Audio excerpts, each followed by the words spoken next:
This episode of the Old Dogs REI Network is brought to you by Mino Studio.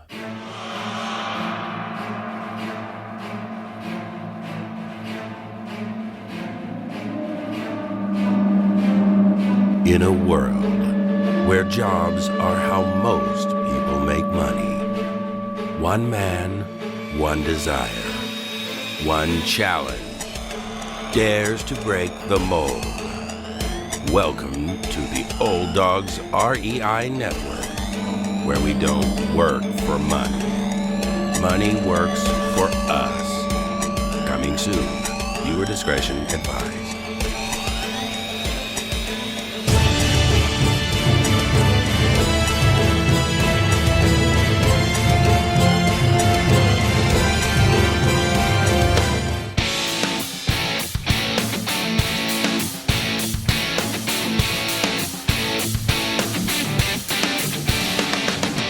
Welcome to the Old Dogs REI Network, where cash flow is king. Real estate investing, the means, so you can enjoy your retirement dreams. This is the show where we cut right to the chase.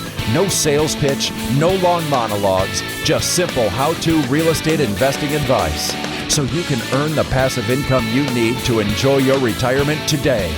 And now, your host and chief old dog, Bill Manacero. Welcome to the Old Dogs REI Network.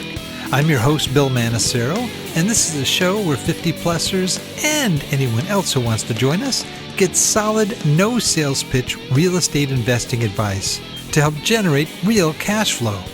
This podcast airs twice weekly on Mondays and Fridays, and if you aren't already a subscriber, go to iTunes or Apple Podcast, type in Old Dogs, spelled D-A-W-G-S, find our podcast and subscribe. Well, we got a great show for you today. I'm real stoked about it. A gentleman who has written a book that talks a lot about the process of growing a portfolio.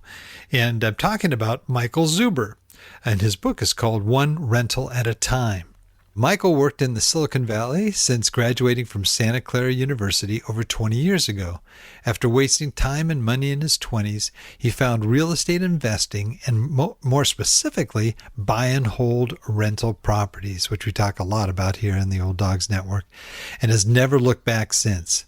Michael focused on his day job, learned his market, and grew his rental property portfolio from a single rental house to financial freedom in 15 years. Now that he no longer has a day job, he shares his story and helps others via his self-published book, I mentioned, One Rental at a Time, available on Amazon, and his YouTube channel, also called One Rental at a Time, which gets daily original content and is growing rapidly. Well, Michael, welcome to the Old Dogs REI Network. Bill, thank you very much for the invitation. This is always a good time. That's great. That's great. Well, you've got a fascinating story.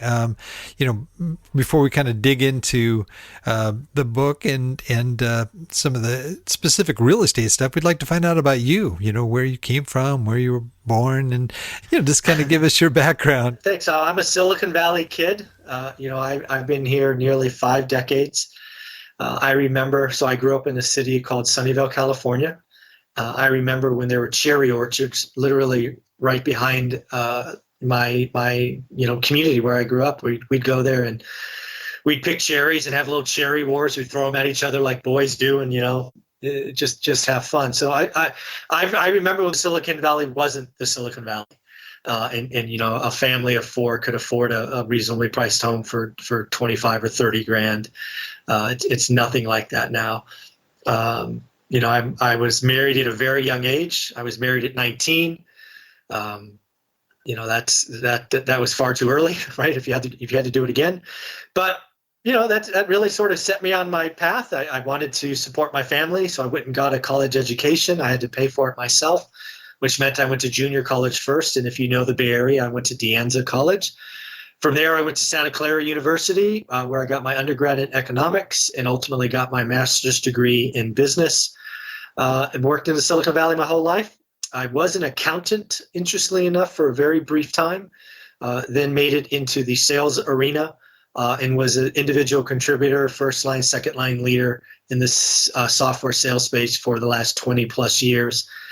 And, helped raise a single, we have a daughter, and, she's nearly 30 now. So, that's kind of who we are. And, my wife and I are both retired now, and it's all because of buy and hold rental property. So that's a quick bio. That's great. Well, you're starting to sound like an old dog. I remember when they used to pick cherries back there. That sounds like my story. Yeah. But that's very cool. That's very cool. Well, that's a fascinating story, and you just kind of, I want to hear this, sort of how you got involved in real estate, what really sort of got you even thinking about real estate and moving in that direction while you were, working for sounds like a successful Silicon Valley company. Yeah. So my story of getting into real estate starts with, I don't know, I guess probably like most stories, it doesn't start from a great place. So again, as you alluded to my intro, I wasted my 20s. And part of that time, I was day trading stocks. Something that was very common back in 1999 and 2000 was day trading stocks. Today, if you're in it, you might be doing crypto or you might be doing options or things of that nature. We did that too. And I successfully turned a measly $7,000 into $200,000 or just shy. I think it was 198. And ultimately felt like I was better than Warren Buffett. And lo and behold, the market finally turned against me. And I saw that $198,000 balance in my trading account get all the way down to 40 grand in very short order, and was devastated and realized I was gambling, realized I was speculating, realized I didn't know what I was doing, and more importantly, didn't have time. What I learned from that exchange is you have time and you focus in the stock market, you too can learn the market, you too can find stocks that are undervalued. But I was in a career that didn't give me time. I traveled the world in my sales career. I had responsibilities at home for raising our daughter. And again, I felt defeated. So I remember walking into, I think it was a Borders bookstore there on Stevens Creek, and finding this purple book. This purple book is obviously now known as Rich Dad, Poor Dad. And it kind of changed my life because it set me on a new mindset. It didn't tell me how to do anything, but it basically introduced me to the concept of rental properties. And as embarrassing as it is to sound, rental properties was nothing that was discussed in my childhood. I didn't know anybody that owned them.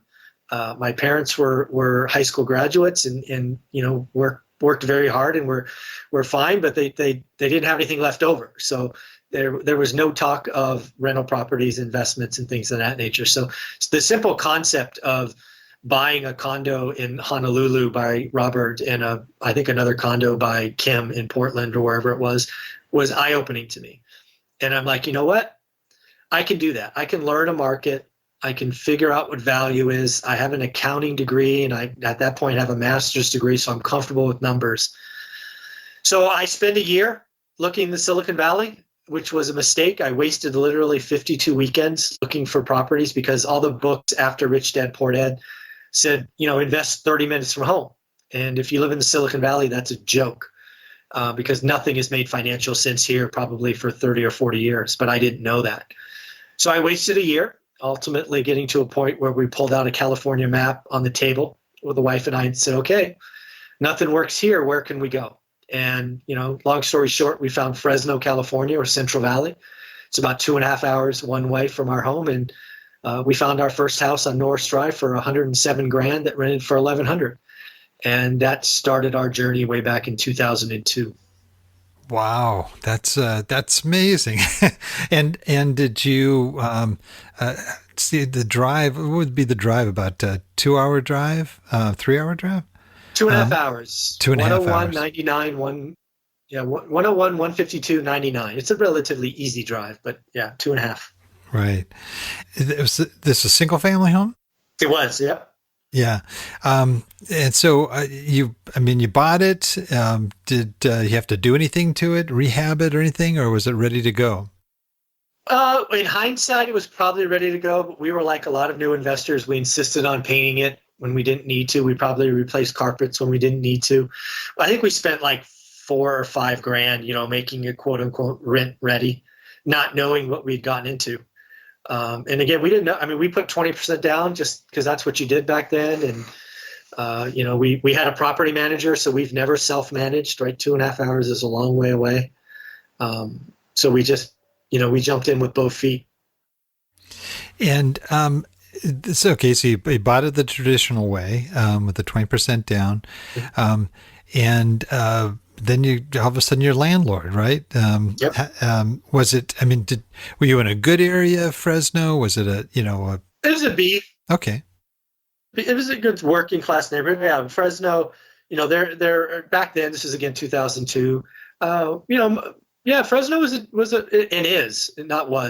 still an area where there's lots of kind of B class neighborhoods. So yeah, it was definitely a B class neighborhood.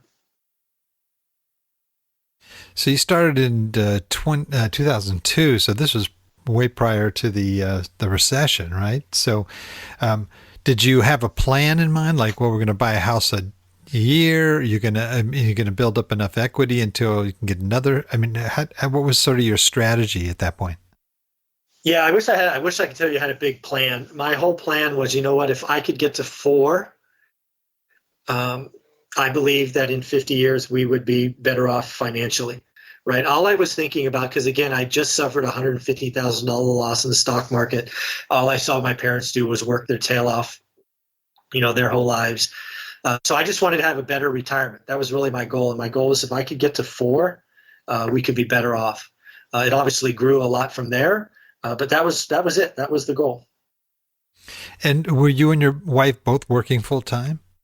Yes. Oh, okay. So you had 2 incomes to deal with there, which I'm sure helped out too. Were you setting money aside on a regular basis to sort of save for the next house, or how did you, how did you sort of get the funds together to buy that next rental? So we had that $40,000 I referenced earlier, and that actually was enough to fund our first 3 purchases. We kept trying. Basically, what we started to do was cut our expenses because we were like a lot of people. We basically lived on our income. We spent money foolishly. So the $40,000 allowed us to get the first 3. Was 20 grand on the first, 10 on the second, 10 on the third. That's the 40 grand. We filled the operational and make ready costs out of our incomes, or small savings, and then the next 4 or 5 properties we purchased were all cash out refinances. So the first property we bought in 2000. To property 2 and 3. Now, how were you able to get in at 10,000? Were they that much less in cost, or were you able to get lower downs? Lower downs, 80-10-10s, 80% first, 10% seconds, and 10% equity. This was back in the days when Country Ride and IndyMac were running around with all these interesting first and second mortgages. So yeah, we bought a second one for another $100,000 house, rented for $1,100. It was 80% first, 10% second, and 10% equity. And we did that on the third house as well. So that's how the first 40 grand was invested. Gotcha. Over what time period did that happen? 3 houses were about 18 months from the first to the third. Oh, okay. Gotcha. Now, when you were looking for these houses, did you have certain criteria in mind? How did you determine which house to buy? So area was the most important. I chose an area and zip code in Fresno to focus on, and I didn't leave that for the first 4 or 5 years. It was 93703, often called the Mayfair District. That was kind of bread and butter, 3-bedroom, 2-bath, 1-story homes built in the 80s. It felt like the area I grew up in, so I felt very safe there. So Fresno is 1 million people, and I looked at a footprint that was probably a square mile. So I was very laser focused. I only looked in that zip code. I looked for the 1% rule back in the day. I don't use that today, but that's where I started. And, when you look at it every day, which I've now done for 20 years, you can find little holes in the market. Maybe you find a 3-bedroom, 2-bath that has, an extra 200 square feet because there's a living room, dining room combo that maybe you can create a 4th bedroom, or, you can start to find holes or opportunities in the market when you stay focused. And that's what we did, right? In house number 2 and 3, I believe we bought both as 3 bedrooms, but we ended up converting and renting them both as 4 bedrooms because you add a closet, a wall, a door, and bingo bango, you have a 4-bedroom that you can rent. So that's what we did in the very early days. Were you using a broker or an agent? Yeah, we bought everything. Everything we bought was out of the multiple listing service, now called Realtor.com or Zillow. We used agents. We had no special access, no door knocking, no mailers. Again, we never lived in our market. We didn't know anybody, so we just made phone calls. We talked to listing agents all the time, and we just grew our network, slowly but surely. How did you find your property manager? Oh, that's a story. Badly. We fired the first 5, so not a great experience. We found the first one because the agent we found was also a property manager, and that turned out to be horrible.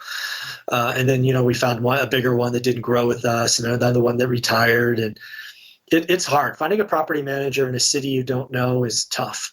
I would tell a new investor today, don't do what we did, right? We bought a property before we had a property manager, which kind of puts us in a tough spot. I would spend time up front while you're learning a market to identify a property manager, so you have at least somewhat of a relationship. We literally were in escrow and didn't have a property manager yet. So we put ourselves in a bind, in hindsight, that we shouldn't have. Yeah, well, I went through the same thing. I went through a lot of property managers, and I'm only out-of-state investor. It's not like I can drive to check on what the problem is. But okay, so you bought these first ones within that's pretty tight period, within 18-month period. Okay, so after you used up that $40,000, then you started doing sort of cash out refis. Were they picking up a lot of equity at this time? Yeah, that's the beauty of investing in California, is it's a very cyclical market. You can go back and look at California in 2003, 4, 5, and 6, which were the years I started our journey. And we had Fresno specifically had a couple of years back to back where appreciation was north of 20%. You could look up and I'd ask your folks to pause this podcast after I give them the address and go look up on Zillow. The first house we bought was at 1818, so 1818 Norris Drive, Norris Drive East, 93703. You can see in Zillow right there, we bought for 107, and not 3.5 years later, we ended up selling it for 264. Wow, that's amazing. And before we sold it at 264, we did a cash out refi. So that first 40 grand, which was the first 3 houses, we then did cash out refis on 2 of the 3, which got us our next 5 houses.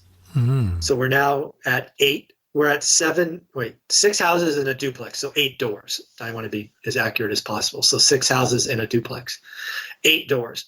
And at the time, we're trying to buy what would ultimately... What year number was that? That would be the year we sold Norris Drive. So it must be 2006. So it's about 4 years after we started. Okay. And I'm trying to buy the 9th property, right? I'm trying to buy the next cash flow house. But here's the problem. That house on Norris Drive that we bought for 107 and now could sell for 264 still rented for 1,100. There's no way that cash flows. It's just upside down. Right. So I'm trying to buy a 9th property in that market and getting frustrated and looking. And we go to a real estate meetup, and this speaker talks about small multifamilies. And I'm like, I only thought millionaires could afford apartments. I never even looked at an apartment, right? I found a duplex by accident because they were actually 2 houses. And I thought I was, I didn't even know they were on 1 APN. And so then we started looking at multifamily. And ultimately, we buy a 5-unit property that rented for $3,000 total. We ended up buying it for $220, and we ended up selling Norris Drive for $260, and it rented for $1,100. And again, we didn't sell; we did a 1031 exchange. So we went from 8 doors to 80 doors via the 1031 exchange in about a 2-year period. Again, no new capital, all exchanges out of houses into apartments. Wow. And were you, as you got into apartments, were you starting to sell off the single family homes? Well, again, we did turn 1031 exchanges. So all the houses went away via a sale, and we 1031 the money into apartments. Okay. So we captured all of that equity on that Norris Drive property. Okay, that's awesome. So what kind of apartments were you buying? What size apartments? So we bought small, right? They were all commercial. And if you don't know, commercial starts at 5 units. So that first property we bought on Vassar was 5 units. Then we bought a 10, a 13. The largest we own is 20. So we own a couple of 18s and stuff. So yeah, we just small. Well, yeah, I would call them small, but maybe they're big to others. But yeah, that's what we did. We got out of houses because they were overpriced, and they were remarkably overpriced. That house on Norris Drive we sold for 264. Even today is only worth 201, and it's 15 years later. Wow. So they were remarkably overpriced. Yeah, well, that definitely got hit by the recession, and you didn't quite make the recession yet by the time you got all these properties, right? Or was it just starting? No, so we got out. We did the last 1031 exchange a couple of months before the crash takes over and the recession hits, the Great Recession. So the interesting thing about the Great Recession is, yes, our net worth was hit, which, real estate got hit hard, right? Even apartments got hit. But what happened is our cash flow went through the roof, because as people were leaving houses, they needed somewhere to rent. And we saw better quality of tenants, higher rents across all of our units as the Great Recession, journey started. So we survived the Great Recession quite well sitting in apartments. And what about your single families? We didn't have any single families. Were they all gone by that time? Okay, gone. so it's all apartments at this time. Wow. Yeah, we 1031'd out of the houses into apartments. Wow, they talk about the nick of time there. And you didn't have any of those crazy loans on those single families, did you? That the others that, the people that got stuck? No, 2 and 28s, all of that. No, we didn't have any of those loans. My mental brain would not let me go, yeah, well, it starts at 0.9%, but 2 years later it resets at 9.9. And yeah, none of those loans made sense to me. Right. It was good you had the accounting background there. So, that's great. Wow. And so now these are all in the same zone of Fresno that you purchased the multifamily as well? Wow. Yeah, I mean, it started to expand slightly, but yeah, they were all within 2-mile drive, maybe 2.5. And were they older buildings? And now most of your single family you said were 1980s and stuff. Yeah, these were a little bit older, probably. I'd have to go back and look. I think some of them were in the 60s and 70s. They were older for sure. They were old 1-bedroom, 1-bath, 2-bedroom, 1-bath, kind of, B, C plus areas. And so at this time, then you had how many doors total? 80 when we ended that part of the cycle. Okay. And then the recession hits. And now are you actually, you mentioned the cash flow, were you able to increase rents? Or was it just because you had a steady cash flow that it was strong? Yeah, rents went up during that period. And again, a lot of people have talked about is, hey, when a recession hits, apartments do great. I don't know if that's statistically true for all recessions, but the Great Recession, that was absolutely true. Because what happened is a lot of people were pulled out of apartments and put into houses they couldn't afford via liar loans, and then they boomeranged back to apartments. So occupancy went up, rents went up, bad debt went down. It was a pretty good time to be a landlord of apartment units, 2007, 8, 9, 10. Now, are you still working at this time? Absolutely, yeah. Okay, so you're still working your full-time jobs, and now you got 80 units. Did you have the same property manager managing all your properties? Right about that time, we likely split our portfolio. I don't remember it exactly, but there was a time in our career for 3 or 4 years where we didn't want to have that single point of failure. So we were dividing our portfolio. We didn't go down to a single property manager until like 3 or 4 years ago. Okay, gotcha. So you're trucking along. You got 80 units, which is awesome, and are you still moving forward? Are you buying? Yeah, because now I would imagine there'd be some great discounts out there. Especially 2009, 2010. What were you doing at that time? We were very aggressive. The beauty of learning your market and looking every day is you could see things that other casual viewers miss. A lot of people would never realize that 2010 was the absolute best year to buy cash flowing real estate in the state of California. Most people were scared. But because we'd been looking every day, we knew what was going on. We bought more houses in 2010 than we bought in a year. We started using hard money, private money. We borrowed against our 401k. We put loans on our cars. We did everything we could because the last thing we wanted to do was repeat mistakes of other crashes. Lots of people write about real estate crashes, the S&L crash or the oil crash in Texas, and they're like, I wish we bought more. And that was something Olivia and I would never want to do, right? This was going to be our one time to strike. So we did everything we could to close on every transaction we could. So we were very, very, very aggressive. And the traditional lenders weren't lending at all, right? I mean, at that time, or at least if they were, it was really hard to get. Not to us. Yeah. So going hard money and just trying to tap into other sources. Did you ever bring in private money? Absolutely, yeah. What we found is once you started documenting what we did, a lot of our friends, again, we happen to live in the Silicon Valley. A lot of my network is salespeople who on occasion can have good W-2s or good income. They were earning less than 1% in the bank, and we had a deal structure where we would pay 10%, put them on first, name them on insurance, give them all the security in the world. And we borrowed millions of dollars in private money during 2010, 11. That's awesome. And what did you acquire? What were you buying bigger or buying about the same? We bought everything we could. We bought a bunch of houses. So the market fell apart last time kind of in waves. It started in houses, then went to small multis, and then went to actually commercial. So we were very active in single families until Wall Street came in. Then we were buying small residential, 2s through 4s. And then, we bought a 10 unit, another 10 unit, an 18 unit. We bought an 18 unit zero down, like people always talk about. We did it. And we bought directly from a bank. How did you do that deal?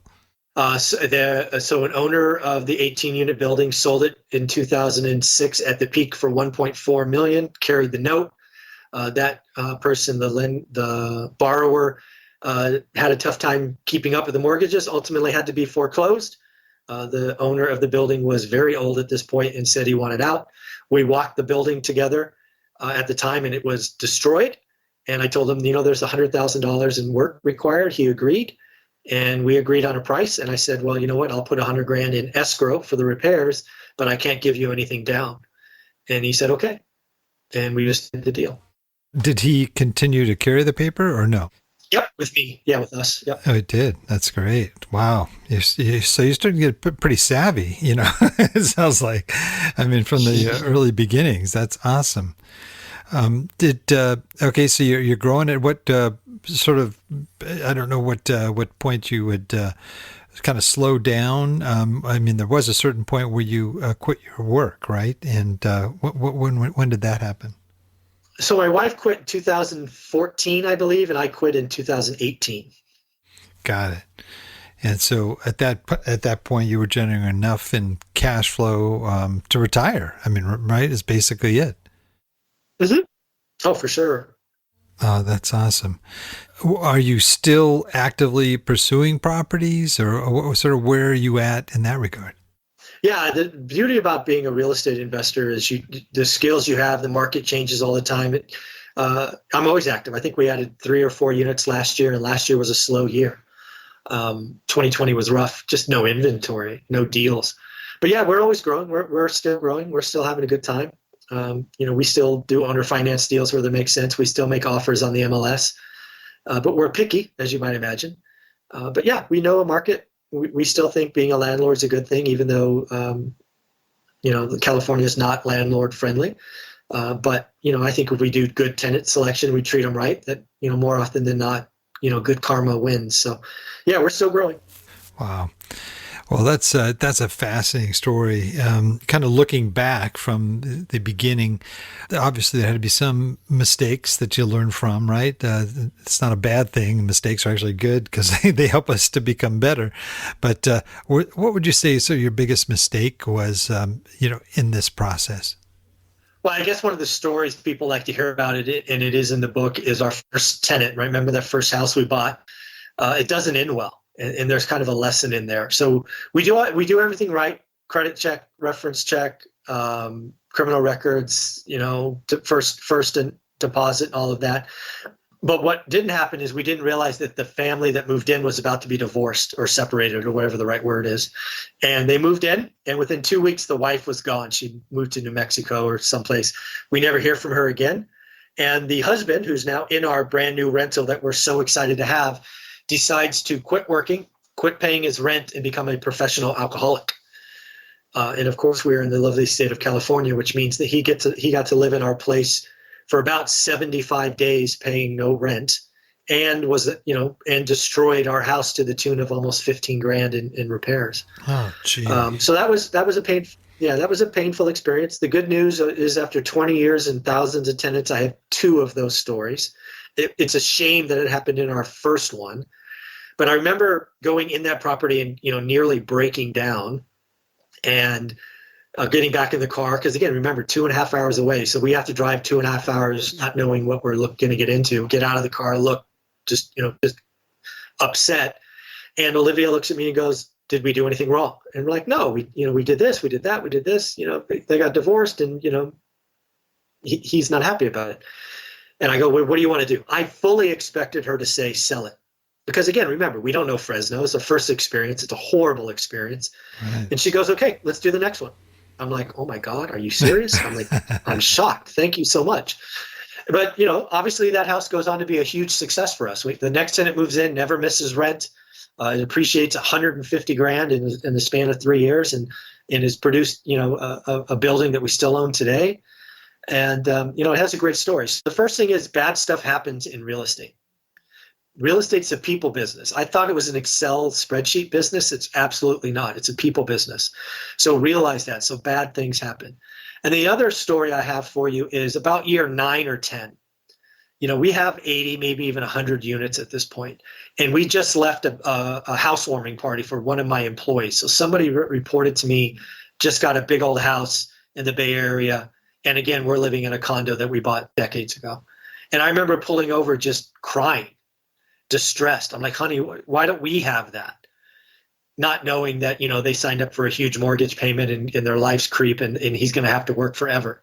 So sometimes you just need to remind yourself that financial freedom is a long journey. Our journey, as we document in the book, is 15 years. And at year 9, I almost gave up. And that would have been a shame, right? If we would have sold our condo, bought a house, I probably would have had to work another 15 years. And sometimes you get really close and you just forget that you're almost there. So there was a couple of points in our career that we almost veered off, and it almost doesn't end well. But thankfully, Olivia was there to set me straight and make sure we stayed on track together. That's awesome. Now, what would you say is sort of biggest success? So what one key thing, event, action, what have you, that really made a difference in your investing?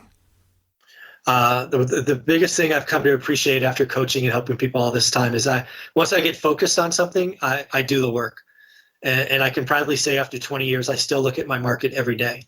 So I can see the subtle changes. I can see the inventory rising or dropping. I can see prices rising or dropping. I can see quality difference. The clean stuff sells fast. The old stuff doesn't sell. I can tell you what's overpriced, underpriced. I can find value. And the only way you could do that is if you look at your market. It doesn't take a lot of time. It takes 10 or 20 minutes a day, right? I started, like I said, very early on in what's called the Mayfair District, 93703.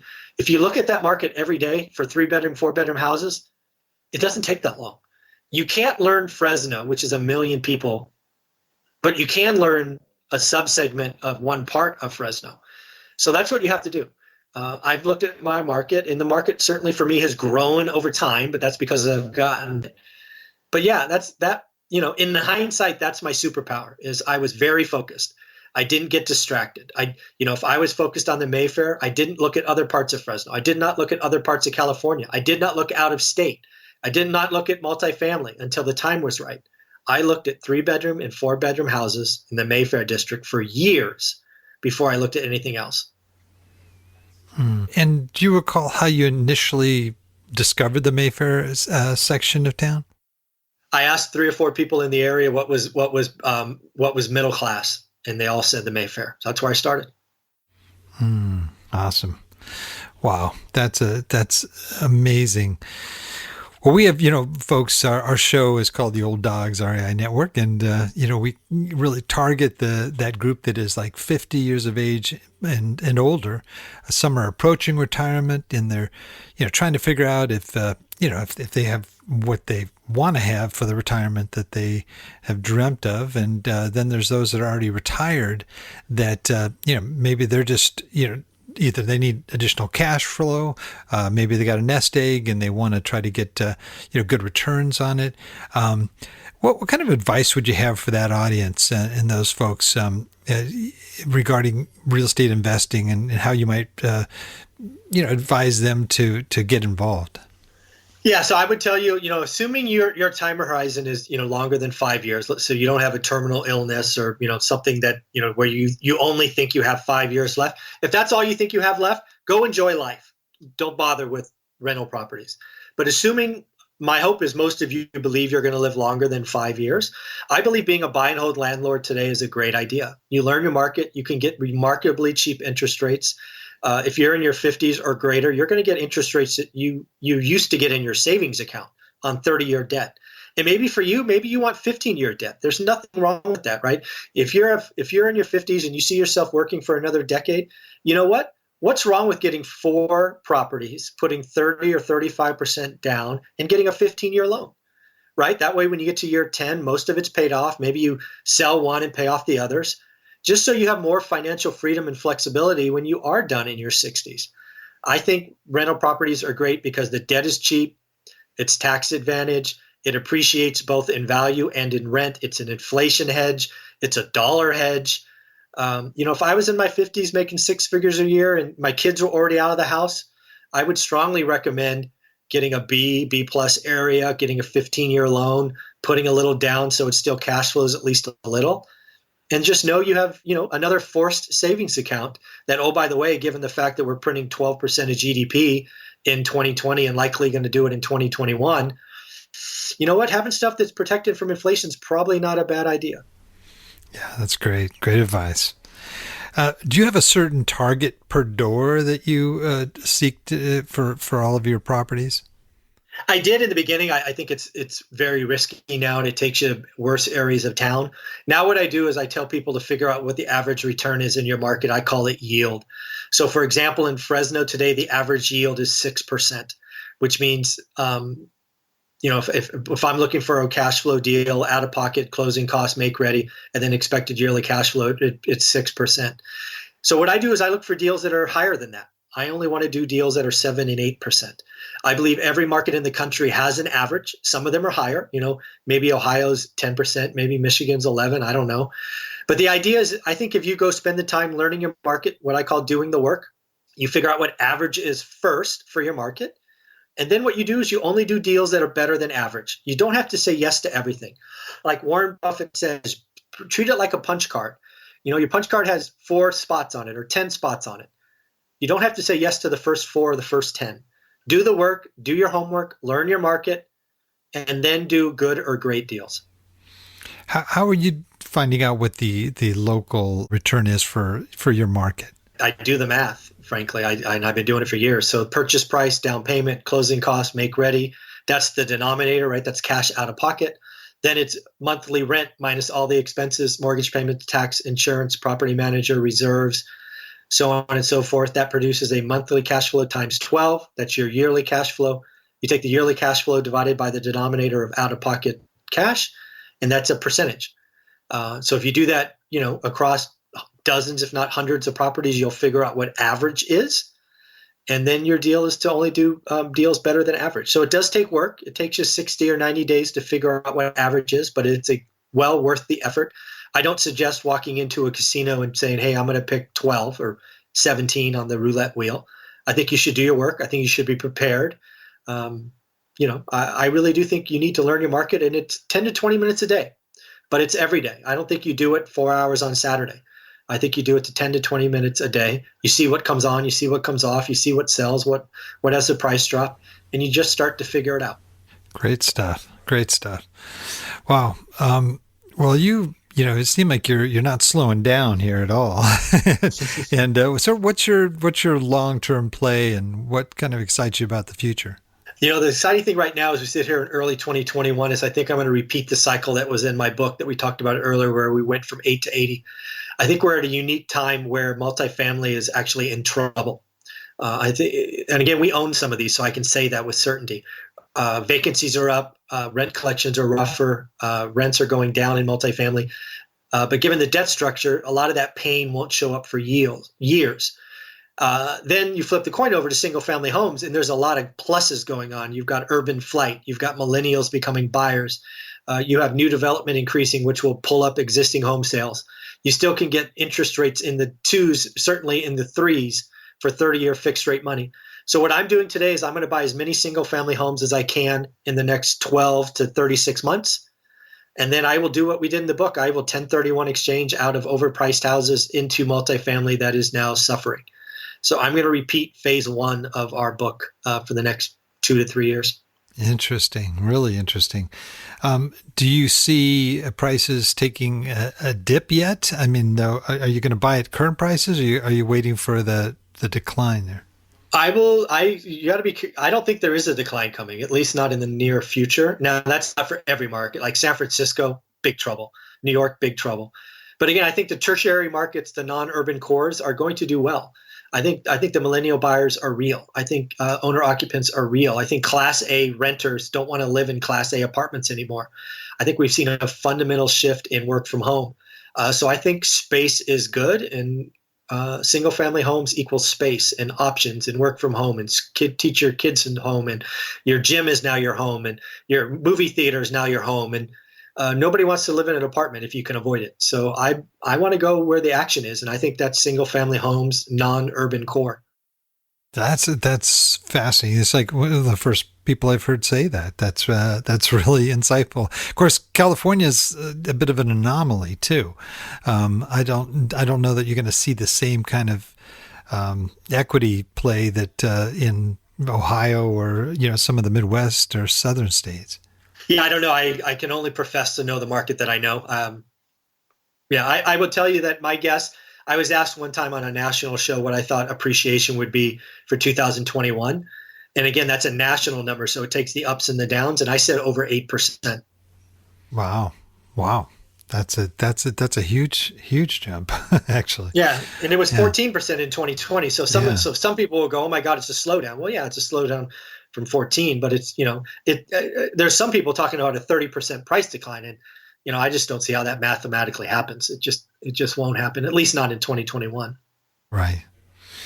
Wow. Well, this has been such an amazing show. I think that some of the insights in your book. I mean, maybe there's some tips you might want to relay that can be found in your book that might be helpful to our audience. Yeah, really the book, I think, is divided into two parts. The first section is just a summary of our 15-year journey. I wrote that kind of like, hey, you read Rich Dad Poor Dad, now what? Because there was no how-to in that. So the first half of the book is about 60% of the pages is, here's our journey, the good and the bad. I tell you about the ups and the downs and the mistakes and the wins the whole time. Talk about the money, the buys, all of that.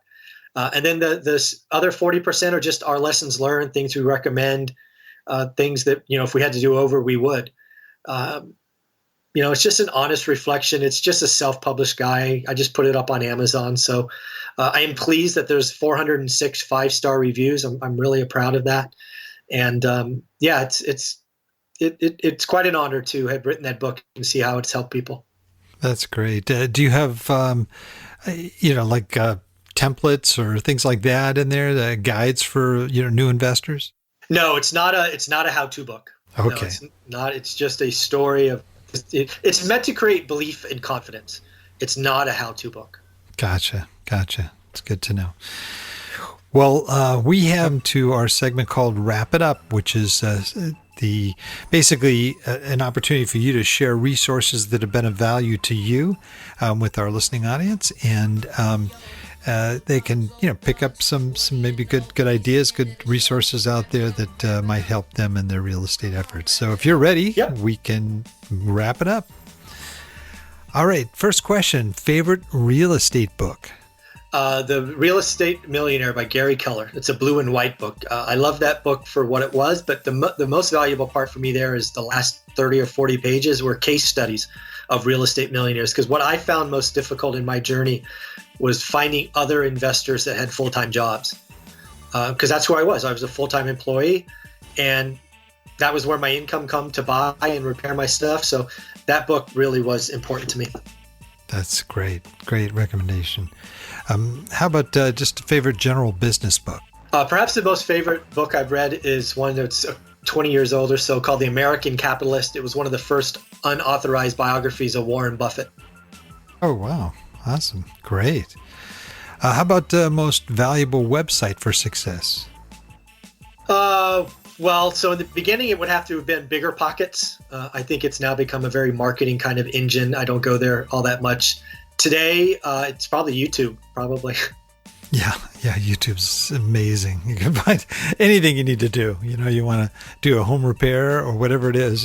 People have their phone with their car hoods up trying to figure out what's wrong with their car. I mean, it's amazing. Yep.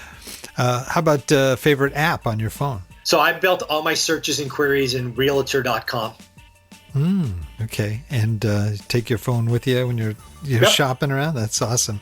Do you ever sort of drive for dollars when you're in your neighborhood? Just drive up and down looking at neighborhoods and look for maybe properties that are a little depressed in a B area, that kind of thing? Nope. No. I don't have time for that. Okay. All right. Just curious. How about a favorite quote? Again, probably Warren Buffett. He's kind of one of the guys I've always followed is you only find out who's swimming naked when the tide goes out. That's great. Great one. And this one here, which doesn't sound like you've had to deal with this, but if you lost everything, all your assets, and you had to start all over, knowing what you already know, and you only had $1,000, what would you do to launch a real estate investing business with that $1,000? Again, I think I would just keep that in the bank. I would actually pick up my phone and start networking with people. Real estate investing is a networking business. I would call every real estate agent. Like, for example, I would once again focus on an area. Let's just use Mayfair District. I would call every agent who had a property listing in the Mayfair, tell them who I am, what I'm looking for, and I would just grow my network that way. So I would save the $1,000 as probably would become earnest money deposit on a deal that I would try to put together. You would have to do a down payment, or would you try? I guess you'd have to. I would try to get investors. I would try to either get investors, or I would try to find out owner financing. I would basically, I would not use the $1,000 for marketing. I would use it to try to lock up a deal. And again, I would either get investors, private money, or use it to, use it as some down payment on a seller financing deal. Got it. This is great stuff. Great stuff. Yeah, I'm sure the folks that are listening would love to find out more about you or your book, or what would be a good way for folks to do that? Yeah, so you can find the book on Amazon. Just look up One Rental at a Time. It's also on Audible if you'd rather listen. I finally put it on Audible. The best way to follow me is I put out daily original content on my YouTube channel. And of course, it is called One Rental at a Time. Excellent. Well, man, this has been absolutely awesome. I think that, I just kind of like how you just kind of just talk the average guy here, and you make it sound easy, and I think that's good, because I think people need to know. I mean, it isn't necessarily easy. It does take a lot of hard work and time, but it's your persistence, I think, that really stands out more than anything. And like you said, you could have given it all up 8 years in, but thanks to your wife, you were able to push forward, and I'm sure you haven't regretted that. So that's awesome. Wow. Well, we have a tradition here at the Old Dogs Network here where we have our guests close us out with their best old hound dog howl. And my best friend lives near Fresno, right up there, so I know they got dogs around there. And so you ready to do this? Just close us out with your best hound dog howl. All right. That was great.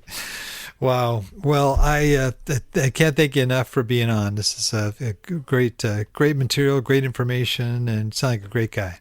Thanks, Bill. I appreciate it. Let me know when it comes out. I sure will. Also, I want to thank all our old dog listeners out there for joining us. I know there's a lot of other things you could be doing right now, but the fact that you've taken the time to join us means a lot, and we really appreciate it. Please note everything we discussed today on the show. All the details, references are accessible in our detailed show notes at the Old Dogs website at olddogsreinetwork.com/blog. And you're going to look for the episode with Michael Zuber. Well, that's the show for today. Remember, cash flow is king and real estate investing the means. Until next time, keep moving forward and may God bless. Thank you very much for visiting the Old Dogs REI Network. We would greatly appreciate if you would stop by iTunes and let us know what you think of the show. We would love if you could subscribe to the podcast, give us a 5-star rating, and write a review.